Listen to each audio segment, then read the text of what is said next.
Aslam friends, welcome to my YouTube channel. अभी मैं novel का पार्ट नंबर 20 स्टार्ट करने लगी हूँ। वीडियो अगर अच्छी लगी है तो लाइक शेयर जरूर कीजिएगा। एनी आते ही अपने कमरे में जाने लगी तो अहमद शाह ने उसे अपने पास बुलाया, जहाँ लॉन्च में सभी बर्जुमान थे। एनी चलती हुई उनके पास सोफे पर उनके और रुकिया बेगम के दरमियान में बैठ के, बेटा अब आप पहले की तरह बोलती क्यों नहीं है? पहले तो मेरी एनी बहुत ही रौनक लगाया करती थी।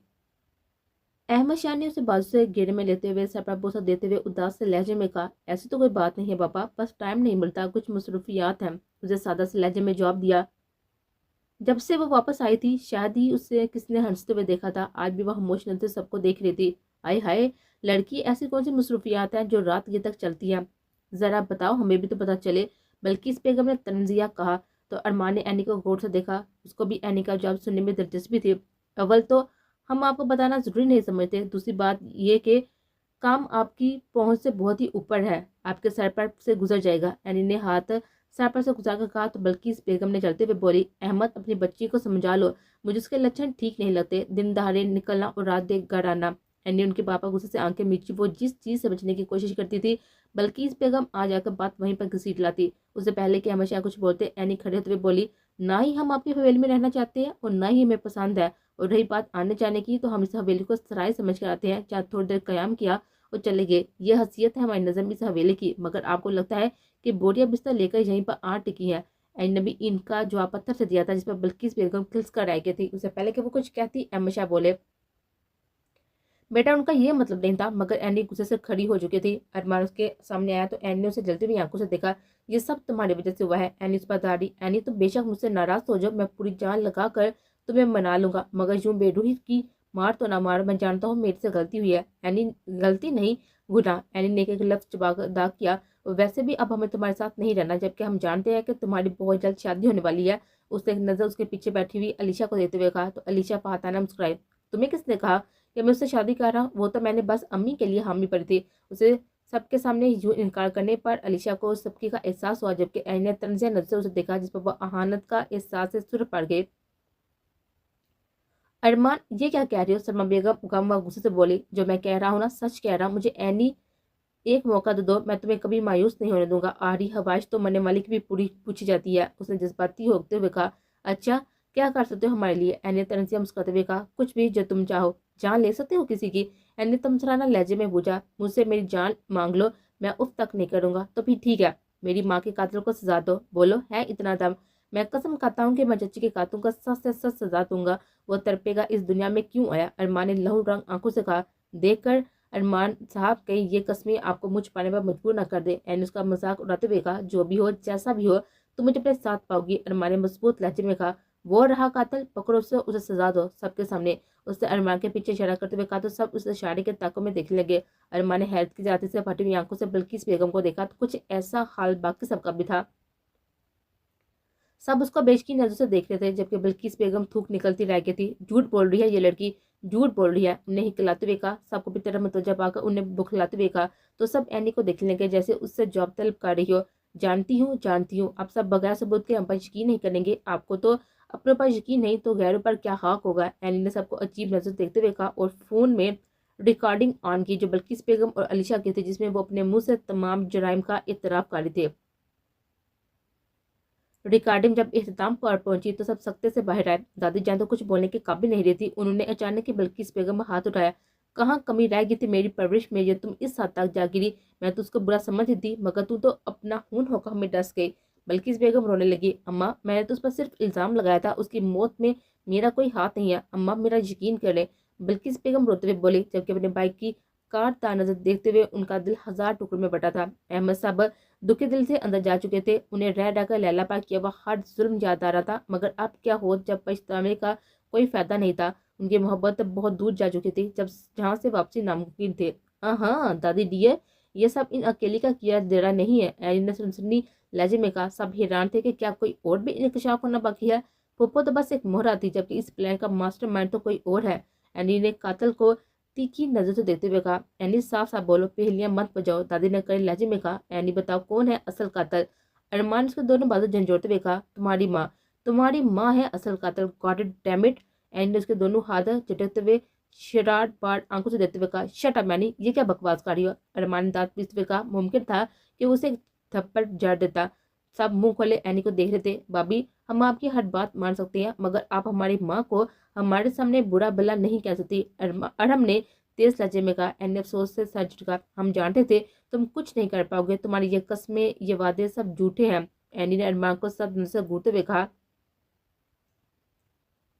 बेटा तुम्हें कहाँ कमी नजर आई मेरे प्यार में जो तुम ऐसी बातें कर रही हो? मैं तो लैला को बहुत ही चाहती थी और तुम्हें भी तो चाहती हूँ। उन्हें अपने लहजे में चाशनी समझते हुए कहा। तो एनी उनके ड्रामे पर सर झुटकते हुए रह गई। सब हवेली के अफराद इस चीज के गवाह थे कि सलमा बेगम ही हवेली में वो वाहिद हस्ती थी जिन्होंने एनी का बहुत ही साथ दिया था उसके आने के बाद। मगर एनी को उनके खिलाफ बोलता देखकर सब बेतवा फिर से उससे मुंतफिर हुए थे। बेटा, अगर तुम्हें मेरी कोई बात बुरी लगी हो तो मुझे माफ कर देना। उन्होंने एनी को गले लगाते हुए कहा। माम, आप उसे माफी मांगने की कोई जरूरत नहीं है।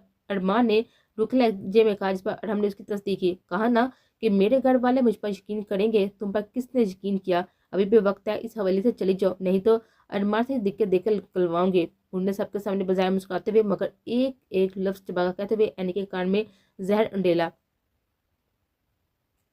झूठ छुपाए नहीं चुपता, एनी उसकी आंखों में देखकर सबके सामने ऊंची आवाज में कहा और बिना किसी को देखे हुए पलट कर अपने कमरे में चली गई। बरसात पलट चुकी थी। मुहूर्त सामने आने शुरू हो चुके थे। सबने अपनी चाल चल ली थी। इंतजार था तो बस किसी की शिकस्त था। इस बात को 2 दिन गुजर चुके थे। ना ही अरमान ने एनी को मुखातब करने की कोशिश की थी और ना ही उसे कुछ बोली थी। जो भी था वो अरमान की माँ थी और अरमान एनी से इस बात की बिल्कुल भी तवक्को नहीं कर रहा था। आज जब एनी यूनिवर्सिटी ग्राउंड से गुजर रही थी तो उसने अरमान को एक लड़की के करीब खड़े देखा तो उसकी सारी हंसियां बेदार हुई। लड़ाई अपनी जगह, मगर अंदर की बीवी का जागना तो बनता था ना। वो फौरन तक जा पहुंची जहाँ अरमान इस लड़की के गुण के 2 लंबे बालों को तारीफ कर रहा था, जिस पर एनी खस कर रह गई थी। अरमान वो भी तारीफ और वो भी गैर लड़के की इंतहाई नामुमकिनात में से था, मगर उसकी आंखों में देखा न मंजर जुटलाने वाला नहीं था। अरमान एनी को दूर से आता देख चुका था, तभी से दिलाने को उस लड़की से और फ्रैंक हुआ, जबकि असल वजह कुछ और थी। उसे इस लड़की से काम निकलवाना था, जिसके आर्मी के दोस्त ने उससे कहा था, मिस्टर अरमान, मुझे तुमसे बात करनी है। एनी ने लफ्ज चबाते हुए कहा। इस लड़के को खाद्य ने उसे देखा जो अब उसे मुदाहरत करने पर घूर रही थी। एनी का शिद्दत से दिल चाह के वो उसकी आंखें निकालकर गोटियां खिलने लग जाए, मगर हाय रे किस्मत, उसका जल होता हुआ देखकर अम्मा ने अंदर तक ठंडक पड़ गई थी। कहाँ वो उसे एक माँ से बनाने की कोशिश कर रहा था और कहाँ वो मानती नहीं थी, और यहाँ एक लड़की से बात करने पर कैसे वो दौड़ी चली आई थी। हाय मेरी मासूम जंगली बिल्ली, अम्मा ने दिल में सोचा, मगर संजीदा तासा से उसको देखकर बोला, मिस एनी, आपका यहाँ कोई काम नहीं है, आप यहाँ से जा सकती हैं। अम्मा ने रूखे लहजे में कहा। एनी को यह देखकर सब तयाश आया। तुम उस कठपुतली के लिए मुझे जाने का बोल रहे हो? एंड उसके डाई बालों को देखते हुए कहा। What do you mean by dye बाल? सर, मेरे लंबे बालों की तारीफ कर रहे थे। इस लड़की ने जलते हुए गुरूर से अपने डाई बालों में हाथ फेरते हुए कहा। जी बिल्कुल है ना, आपके लंबे बाल बहुत ही प्यारे लगते हैं, उन्हें हमेशा खुला रखा करें। एनी को याद आया अरमान को उसके लंबे सुनहरे बाल बहुत पसंद थे। वह अक्सर उसे खुला रखने की फरमाइश करता था, जबकि एनी ये कर टाल देती कि उसे उलझन होती है। एनी को पहली बार किसी लड़की से डाई बाल ब्लू से जलन महसूस हुई थी। यू, एनी गुस्से से कहती हुई उसकी तरफ बढ़ी, जब निम्रा ने भागकर उसे रोका जो उसे बुलाने आई थी, मगर यहाँ जंग चिरी देकर फौरन उसको पीछे खींचते हुए लेकर गई। ये क्या कर रही हो तुम? उसे एनी को गुस्से से घूरते हुए कहा। तुमने देखा नहीं वो कैसे अरमान के साथ चिपक रही थी, और वो भी इस लड़की के डाई बालों की तारीफ कर रहा था। एनी को जलता देखकर निम्रा को हंसी आई। एनी ने उसको खाजा में नजर से देखा। तुम बजाय उसके कि हमारा साथ दो, यूं मुंह उठाकर हंस रही हो? एनी ने तन का कहा। हा हा हा यार, तुम्हें काफी अरसे के बाद अरमान सर के लिए जलते देखा है ना, तो हाँ हाँ हाँ, वैसे क्या तुम आज भी उससे प्यार करती हो? एनी ने एक नजर उसको देखा और फिर आंखें चुराई। हम अपने आप को जितना भी मजबूत कर लें, खुद को जितना भी बदलें, मगर हम अंदर से अभी भी वही एनी है जिसे अरमान के सिवा कुछ दिखाई नहीं देता। वो तो हमारी रूप तक सरायत कर चुका है, हम उसे कैसे खुद से जुदा कर सकते हैं? उसकी मोहब्बत का लगाया गया बीच अब एक तनावर दरख्त बन चुका है, जिस पर अब तो फल भी लग चुका है। एनी ने हंसते हुए आंखों में नमी लिए हुए कहा। निम्रा के सर पर से ये बात गुजर गई। इन शॉर्ट, तुम आज भी उनसे प्यार करती हो, मगर आगे क्या करोगी? आगे क्या करना है? बस कुछ देर और। क्या मतलब? तुम्हें कातिल का पता है? उसे सजा दिलवाओ और निकलो या वहां से। तुम अभी तक वहां पर क्या कर रही हो? निम्रा से घूरते हुए पूछा। तुम्हें किसने कहा कि हम वहां पर कातिल को सजा दिलवाने के रुके हैं? हमारा मकसद तो कुछ और है, एन ने चमकती हुई आंखों से कहा। उफ एनी उफ, तुम्हारा कुछ नहीं हो सकता, तुम्हें समझना मुश्किल ही नहीं नामुमकिन है। निम्रा ने सर पीटते हुए कहा। अभी तो चलो हमारे साथ, मान को एक बड़ा शाक देना है। एन ने शरारती अंदाज में कहा। क्या, कहाँ जाना है और कौन सा शाक? चलो। तो एक झटका माँ ने हमें दिया था इस कठपुतली की तारीफ करके, अब एक झटका हम उसको देंगे। रात को सारे टीवी लॉन्च में बैठे बातों में लुत्फ अंदोज हो रहे थे, जबकि बल्किस बेगम कमरे में दुबकी भी बैठी थी। कल 3-4 दिन पहले के वाक़ये का इन सब के चेहरे पर शुभ तक न था। एनी ने 11 बजे अंदर आते हुए इन सबको अफसोस से देखा। जो अपने लिए अलग असूल रखते हैं वो साथ जुड़कर आगे बढ़ने लगे तो एनी सी वक्त दादी की नजर पर पड़ी। आय हाय लड़की, ये तुमने अपने बालों को क्या खा लिया है? तेरे बाल कहाँ के? उनकी हैरत बड़ी हुई आवाज पर सब मुड़कर एनी को देखने लगे, जबकि सबसे बड़ा झटका अरमान को लगा, जो हैरत तो गुस्से से आंखें फाड़े उसे देख रहा था। एनी के कांधे से भी ऊपर गर्दन तक कटे हुए बाल देखकर उसे गहरा सदमा लगा। उस एनी के लंबे बाल कितने पसंद थे। इस जालिम ने बाल ही कटवा लिए थे। क्या हमने किया है? ये तो अरमान की ख्वाहिश थी। उसने ही हमें कहा था कि उसे हमारे लंबे बाल जरा पसंद नहीं है, हम छोटे बालों में ज्यादा क्यूट लगते हैं, तो हमने पहली फुर्सत में बाल कटा दिए। एनी ने अरमान को आंख में करते हुए कहा तो उसे गुस्से से घूरने लगा। दादी जान ने अरमान के लत्ते लिए कि क्यों उसके बाल कटवाने का कहा। अरमान को डांट पड़ता देखकर एनी के दिल में ठंडक पड़ गई। अरमान उसे तगड़ी गुड्डी से नवाजा, जबकि एनी उसे ऐसे देख रही थी जैसे कि कह रही हो कि करो लंबे बालों की तारीफ। उसे पहले कि एनी सोती अरमान उसके कमरे में दंदनाता हुआ आया था। ये क्या हरकत थी? अरमान ने जब से पूछा। कौन सी हरकत? एनी ने अंजाम बनकर पूछा। तुम्हें जरा ख्याल नहीं आया? सालम, इतने प्यारे बाल थे तुम्हारे। अरमान ने उसके कांधों से ऊपर तरीशा तरशा तर, तराशी खूबसूरत बालों को देते हुए कहा। हमारे बाल हमारी मर्जी। एनी ने नाक चढ़ाते हुए कहा। तुम आइंदा बाल नहीं कटवाओगे। अरमान ने उसके दोनों बाजू पकड़ते हुए गुस्से से कहा। क्यों कटवाएंगे? जब हमारा दिल करेगा तब कटवाएंगे। क्या खा लोगे तुम? एनी ने आबरू झुकाते हुए पूछा। अरमान ने कुछ कहे बगैर बहुत ही खूबसूरत अंदाज में उसके लफ्जों को चुना। उसके अमल में शिद्दत थी, तड़प थी। एनी का सांस बंद हुआ तो उसके गर्दन पर, उसके कंधे पर मुक्के जड़े, मगर वो भी डिटू की तरह लगा रहा। जब एनी की गिरफ्त उस पर से हल्की हुई तो उसे बख्शते हुए पीछे हटा, जो गहरे गहरे सांस लिए सूरज चिड़ै के साथ इधर उधर देखकर अपनी हालत बहाल कर रहे थे। ये करूंगा मैं अगर आइंदा तुमने मेरी बात न मानी। अरमान ने दिलचस्पी से कहा, और वो भी इसे शिद्दत बड़े हुए अंदाज में। स्वीट हार्ट, अरमान ने आंखा कोना दबाते हुए कहा। एनी ने उसे खान जानने वाली नजरों से देखा। तुम बदतमीज जाहिल इंसान। एनी ने उस पर पिल्लों की बारिश करते हुए कहा, जिस पर वो भागकर दरवाजे के पास पहुंचा। उसे पहले कि उसे लैंप उठाकर मारती वो फट कमरे से चला गया। एनी कुछ देर दरवाजे को घूरती रही, फिर अरमान की हरकत याद करते मुस्कुरा दी। मुझे याद कर रही थी ना स्वीट हार्ट? अरमान की बात पर एनी गड़बड़ाई। दरवाजे से साइड निकाले तो शरीर नजर से घूर रहा था। तुम? एनी ने एक पल्लू मारा, जो कि अरमान के निकलने के बाद दरवाजे पर जा लगा। एनी ने फटाफट दरवाजा लॉक किया और टेक लगाकर हंस दी।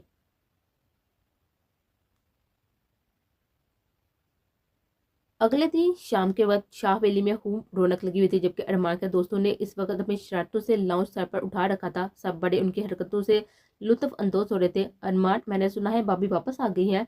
हैदर ने शरीर लहजे में कहा तो सब हंसे, जिस पर अरमान ने उसे घूरते हुए हाँ में सर हिलाया। वैसे हाँ है कहाँ वो? उसे थोड़ी कुछ कराते हुए शरीर लहजे में उधर उधर देखते हुए पूछा था। अरमान ने उसकी गर्दन दबाई, जो खांसते हुए हंसने लगा। अरमान की शादी तो मुझसे होगी, अलीशा उतरा कर बोली। वाट? अरमान ये क्या कह रही है?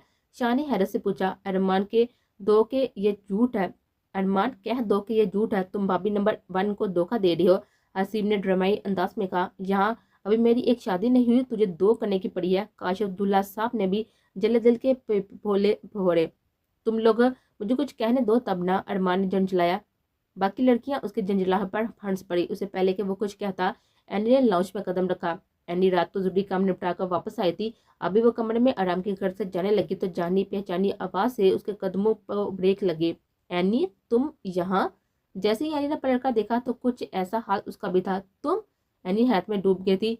ये यहाँ कैसे? हैदर, उसने उसे हैरत से इस्तफसार किया, और यही नहीं, उसकी नजर जब पीछे पड़ी तो उन सबको देख कर चौंकी। वो सभी हैरत से उसको देखकर खड़े हो गए थे।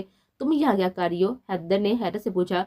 एनी ने हैदर का घूरकर देखा। तुम हमारी हवेली में खड़ी होकर हमसे पूछ रहे हो कि हम यहाँ क्यों हैं? सारे मामले को समझने की कोशिश कर रहे थे। वो सब भी वहां मौजूद थे सिवाय शान के। 1 मिनट 1 मिनट, मुझे समझ दो जरा। ये मतलब यही वो अरमान है जिसने तुम्हारे साथ वो सब? हैदर ने हैरत से अपनी बात अधूरी छोड़ते हुए एनी की आंखों में देखा, जिसने असबाब में सर हिलाकर इन सब दोस्तों को हैरान कर छोड़ा। अब वो सब हैरत से अरमान को देखने लगे, जिसकी नजरें अपने आप पर महसूस करके अरमान जान गया कि वो एनी के साथ हुए हादसे के बारे में सब जानते हैं। अरमान को एकदम शर्मिंदगी महसूस हुई। क्या तुम सब एक दूसरे को जानते हो? अहमद शाह ने हैरत से पूछा। जी जी, हम सब एक दूसरे को जानते हैं, हैदर ने खुशदिली से कहा, जबकि नैना, शीरी, मसूमा और प्रेरणा फटाफट आगे बढ़ते हुए खुशी से एनी के गले लगी। अगर मुझे पता होता कि मुझे पाकिस्तान आते ही इतना बड़ा सरप्राइज मिलेगा तो मैं पहले ही आ जाती, मसूमा ने मासूमियत से कहा। तो एनी उसकी मासूमियत से कहने पर मुस्कुरा दी। उसे क्यूट सी शर्मीली सी मासूमा बहुत ही पसंद थी। हाय यार, तुम यहाँ आते ही इतनी प्यारी हो गई हो, प्रेरणा ने एनी का मुंह हाथों में थमते हुए कहा तो वो हंस पड़ी। हैदर, हसीब और काशिफ भी उसे हंसते हुए मिले, जबकि एनी की नजर किसी को तलाश कर रही थी। हैदर ने एनी को जब किसी को ढूंढते हुए देखा तो शरारत से हंसकर बोला, जिसकी तुम्हें तलाश है ना वो अभी यहाँ नहीं है। सब एनी को देखने लगे, जबकि अरमान के कान खड़े हो गए। तो तुम खुद ही मुंह से फूट दो कि वो कहाँ है। एनी ने नाक से मक्खी उड़ाते हुए कहा तो वो मुंह बनाकर रह गया। तुम बताओ आयान, हमारे छोटे मियाँ कहाँ? हैदर ने उधर उधर देखते हुए एनी से दरियाफ्त किया, जिस पर एनी गड़बड़ा गई। सबके जबकि सबकी तवज्जो का मरकज अब एक बार फिर एनी बन गई थी। एनी ने हैदर को हफीफ सा इशारा किया, जो उसके वहां बैठे सब हवेली वालों के अलावा तमाम दोस्तों को मालूम हो गया। तो हैदर ने उसके इशारे पर मौजूद वाणी को समझते हुए बात बदल दी। वो जान गया था कि एनी जान सबके सामने आयान के बारे में कुछ बताना नहीं चाहती। उसको यूं बात बदलता देखकर अरमान उसको मशकूक लहजे में देखने लगा। उससे पहले कि वो कोई जवाब देती, सबने शान को हवेली में दाखिल होते हुए देखा। शान जो अपने ध्यान चलता हुआ आ रहा था, सामने सोफा पर बैठी हुई एनी को देखकर हैरत की तस्वीर बनना रह गया। एनी उसके मुंह से सिर्फ हैरत से इतना ही निकला। वो कम से कम यहाँ एनी की मौजूदगी एक्सेप्ट नहीं कर रहा था। एनी भी खुशी से खड़े होते हुए उसके गले चाय लगी, जिसे देखकर सब हवेली वाले शौक रह गए। शाह ने खुशी और हैरत से उसे गले लगाकर प्यार किया और उसका साथ थपका। कैसे हो बड़ी? एनी ने आंखें खुशी से जुगनू लिए हुए दरियाफ्त किया। नेवर बेटर, उसे श्री लहजे में जवाब दिया। मगर तुम यहाँ? शान को भी उसके यहाँ होने पर काफी हैरत हुई। तो एनी ने उसके सवाल के जवाब में अरमान की तरफ देखा। शाह ने उसकी नजरों के ताक़त में देखा तो उसकी नजर अरमान पर टिकी। देख कर पल में सारा मामला समझ गया। मतलब ये तुम्हारा दो दयाल है और अहमद शाह हमारे। उसने हैरत से बात अधूरी छोड़ी तो एनी की सुर आंखें देखकर सब समझ गया। गुस्से से उसकी रगत तन गई थी। उसने बामुश्किल हाथ की मुठ्ठियां बींचकर अपना गुस्सा जब्त करने की कोशिश की। उसे पहले कि वो अरमान की तरफ बढ़ता, एनी ने उसके बाजू पर दबाव डालकर उसको रोका और आंखों ही आंखों में तसल्ली देकर मुतमिन किया। तो वो कुछ ठंडा हुआ और अपना मूड खुशगवार बनाया। अरमान उसके अजीब से तासुरात नोट कर रहा था।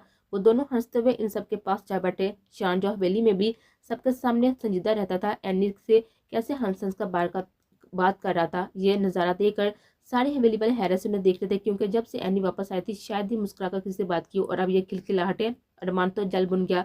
हैदर से देखकर मुस्कुराहट जब्त करता रह गया था, जबकि बाकी सबको भी अरमान की तरफ इशारा किया कि वो भी इसकी जाल से देखकर दबी दबी हंसी हंसती है, जो कि अब शान को हुनवानों से घूरा था। शान, हम भी यही हैं, हमसे भी बात कर लो। अरमान जब्त के बावजूद बोल पड़ा। तुम तो यही होते हो, तुमने कहाँ जाना है? एनी से बात करने दो मुझे। शान ने अरमान को किसी बात को हाथों में लाए बगैर रूखे हुए लहजे में कहा, क्योंकि वो भी जान गया था कि ये वही अरमान है जिसने एनी को दुख पहुंचाया। इस तरह वो लोग सारी रात गप्पे मारते रहे और अरमान बिन पानी की मछली की तरह तड़पता रहा। उसका पॉजिटिव साइड एनी के लिए तो डन हो गया। कल 14 अगस्त है और हमारी जुनी में फंक्शन है। कल तुम सब लोग हमारे साथ जुनी चल रहे हो। एनी के बाप पर अरमान उसका मुंह देखने लगा, जैसा कह रहा हो कि अभी तक दिल नहीं बढ़ा। उसका मुंह देखकर सब फिर से एनी के बाप पर हामी बढ़ी और अरमान सर पकड़ कर रह गया।